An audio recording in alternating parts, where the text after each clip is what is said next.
Musa a.s. Mbështetet, si thot populli, për muri, nuk di ka t'ja mbaj, se tashmë ka ardhur fundi e Allahu xhelle xhelaluhu me atë shkopin magjik që njihet tashmë si term botëror, pra shkopi magjik që aludohet te vetë shkopi i Musait a.s. Këtu ka gjenezën. Kjo fjalë Allahu i thot tash drejtoj ka deti. Deti çfarë ti bësh me shkop? Çfarë është kjo kërkesë o Zot i madh? Unë nuk jam mësu që ti të më dorëzosh dhe të më humbësh në asnjë mënyrë, në asnjë variant, por çfarë të bëjnë me shkop tash? Çfarë i bëhet detit? Allahu bëri një mrekulli jashtëzakonisht të madhe.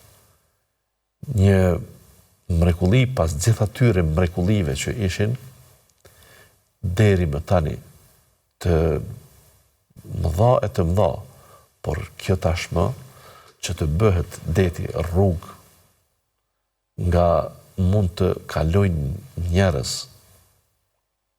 në mes të tij, kjo unë kam parasysh të nderuar vëllezër, unë nuk kam kurfar dileme, absolutisht.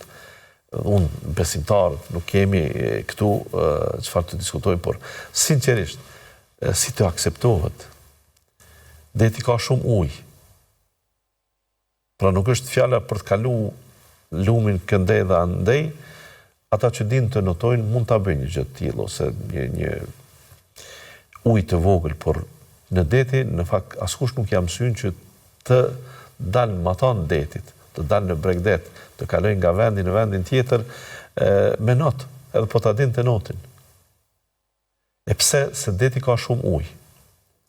Dhe aftësia njeriut që në ujë edhe të ushqehet, edhe të jetoj, edhe të notoj, është e shkurtër. Nuk mund t'i bëjt gjitha këto.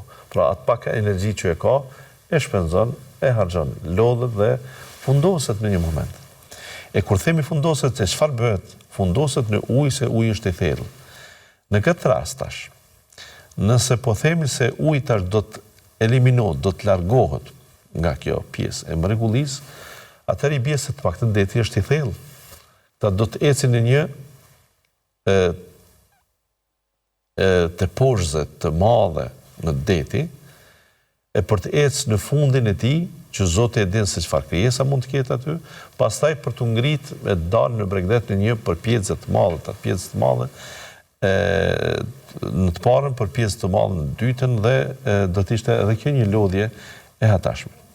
Por Allahu e bëri interesante, sikur të ishte ura ajo.